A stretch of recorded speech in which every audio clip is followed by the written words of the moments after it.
Parliament నియోజకవర్గము దేశంలోనే జియోగ్రాఫికల్గా చూస్తే అతి పెద్ద పార్లమెంట్ నియోజకవర్గం. ఎక్కడ రంపచోడవరం మొదలు పెడితే అక్కడ పాలకొండ వరకు ఈ 7 అతిపెద్ద అసెంబ్లీ సెగ్మెంట్స్ ఉన్న అరకు పార్లమెంట్ నియోజకవర్గం. అంటే ఆదివాసీలు గిరిజన ఓటర్లు ఎక్కువగా ఉండి వాళ్ళకి కల్లా కపటం తెలియని ఒక అమాయకత్వం ఉంటుంది. అక్కడ అనేక ఆరోపణలు జరిగాయి. 5 ఏళ్లలో ఉమెన్ ట్రాఫికింగ్ అనే ఆరోపణలు వచ్చాయి, లేకపోతే విపరీతమైన గంజాయికి సంబంధించిన ఆరోపణలు వచ్చాయి, లేకపోతే అనేక రకమైన గతంలో బాక్సైట్కి సంబంధించిన తవ్వకాలు, ఇన్ని వ్యవహారాలు ముడిపడి ఉన్నాయి. సో ఈసారి అరకు ఎవరి వశం కాబోతోంది అనేది కూడా మనకి చాలా క్లిష్టమైన విషయం. ఇటు కూటమి నుంచి కొత్తపల్లి గీత అక్కడ అభ్యర్థిగా ఉన్నారు, అలాగే శెట్టి తనూజ ఇటు వైఎస్ఆర్సీపీ నుంచి ఆవిడ బరిలో ఉన్నారు. ఒకసారి అరకు పిక్చర్ చూస్తే కనుక అసెంబ్లీ సెగ్మెంట్స్ అరకులోయ, పాలకొండ, కురుపాం, పార్వతీపురం, సాలూరు, పాడేరు, రంపచోడవరం. వీటన్నిటిలో రంపచోడవరం చాలా పెద్ద సెగ్మెంట్ అసెంబ్లీ నియోజకవర్గం. మొత్తం అక్కడ 15.39 లక్షల మంది ఓటర్లు ఉన్నారు.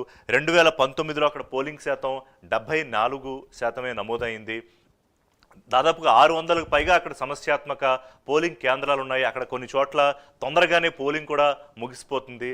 85 ఇంకా అత్యంత సమస్యాత్మక పోలింగ్ కేంద్రాలు కూడా ఉన్నాయి. సో ఓవరాల్గా అరకు పార్లమెంట్ నియోజకవర్గానికి సంబంధించి ఈసారి ఎన్నికల చిత్రం ఎలా ఉండబోతోంది అనే డీటెయిల్స్ నాకు రాజు అందిస్తారు లైవ్లో. రాజు,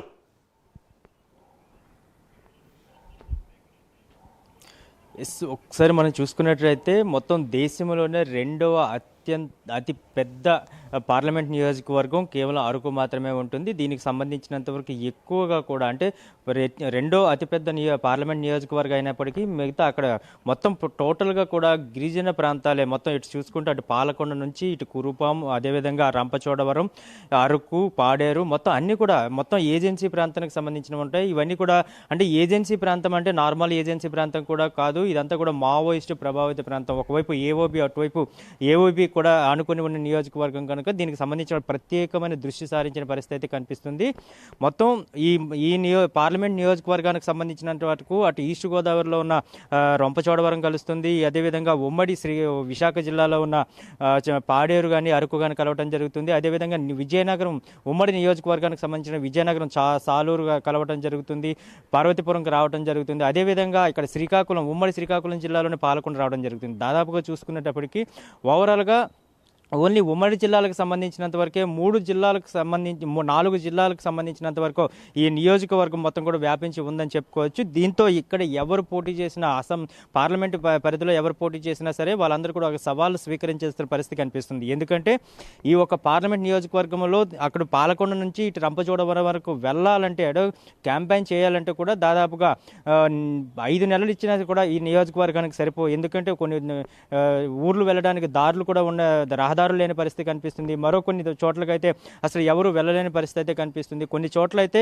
వాళ్ళు ఎవరైతే కొన్ని గిరిజన తెగలు ఉన్నాయో వాళ్ళు ఎవరు కూడా పొలిటికల్ పార్టీకి సంబంధించి కానీ లేకపోతే ప్రచారానికి కోసం కూడా అనుమతించిన పరిస్థితి కనిపిస్తుంది. దీంతోనే అరకు పార్లమెంట్ అంటేనే చాలా అత్యంత సమస్యాత్మకమైన ప్రాంతంగా కూడా అధికారులు గుర్తించడం జరిగింది. దాంతోపాటు ఇక్కడ మావోయిస్టు ప్రభావిత ప్రాంతాలు కూడా చాలా వరకు ఎక్కువగానే ఉంటాయని చెప్పుకోవచ్చు. ఎందుకంటే చింతపల్లి, సీలేరుతో పాటు రంపచోడవరం, అదేవిధంగా అరకు, పాడేరు వంటి చోట్ల కూడా ఎక్కువగా మావోయిస్టుల ప్రభావిత ప్రాంతాలు కూడా చాలా ఎక్కువగా ఉన్నాయి.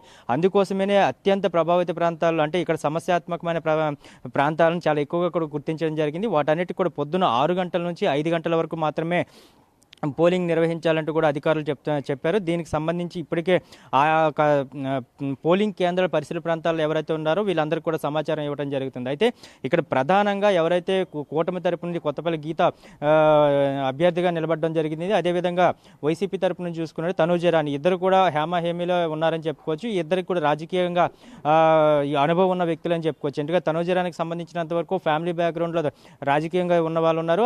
వాళ్ళ మామగారు ఇప్పటికే అసెంబ్లీలో అడుగుపెట్టి ఎమ్మెల్యేగా కూడా గెలిచిన సందర్భం ఉంది. ఆల్రెడీ కొత్తపల్లి గీతాకు సంబంధించినంత వరకు ఇప్పటికే ఒకసారి పార్లమెంటేరియన్గా ఎన్నికవడం జరిగింది. ఎంపీగా కూడా ఆవిడ 5 ఏళ్ల పాటు ఉన్నారు. దీనికి సంబంధించి అంటే ప్లస్ ఆర్ మైనస్లు మనం చెప్పుకోకపోయినప్పటికీ కూడా పూర్తి స్థాయిలో ఒక ఓటర్ల యొక్క ఆలోచన విధానం ఏ విధంగా ఉందనేది ఇక్కడ చాలా స్పష్టంగా మనం అర్థం చేసుకోవాల్సిన విషయం అయితే కనిపిస్తుంది. ఎందుకంటే ఇప్పటి వరకు గిరిజనులంటేనే వాళ్ళకి చైతన్యం చాలా తక్కువగా ఉంటుంది, నాగరిక సమాజం పట్ల వాళ్ళకి ఆలోచన చాలా తక్కువగా ఉంటుంది. అదేవిధంగా బయట ఒక పరిస్థితులు, అదేవిధంగా ఏజెన్సీలో ఉన్న పరిస్థితులకు సంబంధించిన పూర్తి స్థాయిలో భిన్నంగా ఉంటాయి కనుక దాన్ని ఓటర్లని పోలింగ్ బూతుల దగ్గరికి తీసుకురావడానికే చాలా ఇబ్బందులు పడే పరిస్థితి అయితే గతంలో చూసిన పరిస్థితి కనిపిస్తుంది. అందుకోసమనే మొట్టమొదటిసారిగా ఎన్నికలు ప్రారంభమైనప్పటి నుంచి కూడా 10%గా పోలైన ఓటింగ్ శాతం ఈరోజు 74% కూడా తీసుకురావడం జరిగింది. ఈసారి కూడా అరకు పార్లమెంట్ సంబంధించినంత వరకు పూర్తి స్థాయిలో ఓటింగ్ పర్సంటేజ్ని పెంచాలంటూ కూడా అధికారులు పూర్తి స్థాయిలో కూడా సమాయత్తమైన పరిస్థితి కనిపిస్తుంది. పూర్తిగా ఓటర్లందరికీ కూడా చైతన్యపరిచి వాళ్ళందరికీ కూడా పోలింగ్ బూతుల దగ్గరికి తీసుకొచ్చే ప్రయత్నం అయితే చేస్తున్నారు. మొత్తానికి సమస్యాత్మక ప్రాంతాలను అయితే గుర్తించారు. అక్కడ కట్టుదిట్టమైన ఏర్పాట్లు చేయడం జరిగింది. ఒకవేళ మావోయిస్టు ప్రభావిత ప్రాంతాలు ఏవైతే ఉన్నాయో అవన్నీ కూడా 4 అదేవిధంగా 5 గంటల ప్రాంతంలోనే పోలింగ్ సమాప్తం అవుతుంది కనుక ముందుగానే ఓటర్లందరూ కూడా తమ ఓటు హక్కును వినియోగించుకోవాలని చెప్తున్నారు. దానికి తగ్గట్టుగానే ఇక్కడ యువత ఓటింగ్ శాతం కూడా అదేవిధంగా పెరిగింది కనుక డిసైడింగ్ ఏ విధంగా ఉండబోతుంది ఏంటనేది మరికొద్ది గంటలను తెలియబోతుంది. మొత్తానికి ఏదైనా సరే ప్రతి ఒక్కరు కూడా తమ ఓటు హక్కును వినియోగించుకోవాలి. తమ గిరిజన ప్రాంతాలు ఏవైతే ఉన్నాయో వాటి వెనుకబడిన కానీ మిగతా వాటిని కానీ వాళ్ళే మార్చుకోవాలంటూ కూడా అధికారులు పిలుపునిచ్చిన పరిస్థితి కనిపిస్తుంది. Thank you Raju. సో తను చెప్పినట్టుగా అరకు కొంత ఛాలెంజింగ్ ఏంటంటే వాళ్ళందరినీ ఆ పోలింగ్ సెంటర్స్ తీసుకెళ్ళడం, కొన్ని చాలా వెళ్ళడానికి కూడా ఇబ్బందికరంగా ఉన్న పోలింగ్ సెంటర్స్లో పాపం ఆఫీసర్లు కష్టపడి అక్కడికి వెళ్ళి పోలింగ్ నిర్వహిస్తున్నారు కాబట్టి పోలింగ్ పర్సంటేజ్ చూద్దాం ఎంతవరకు వెళ్తుందో. మరొక ఇంపార్టెంట్ పార్లమెంట్ సెగ్మెంట్ నరసాపురానికి వెళ్దాం. ఉభయ గోదావరి జిల్లాలకు సంబంధించి